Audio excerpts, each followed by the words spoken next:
क्यों नहीं साथ में ला रही है तारा है जामन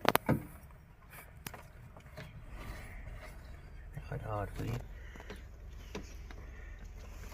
आग आ गई है ना या कुछ खराब है ना क्योंकि तेरे को सामने बूट खोली नहीं बोलना बूट और चलिए बार डेक ठीक कराना आए ਸੀਗੇ डेक अपना खराब हो गया तो उन्हें दिखाए ਸੀਗੇ मैं आ देखो चल पे ਹੁਣ ना फ्यूज उड़ गया सी नाले आ भी खराब हो गया बस चार्जिंग पॉइंट वाला वो भी लैन आया हूँ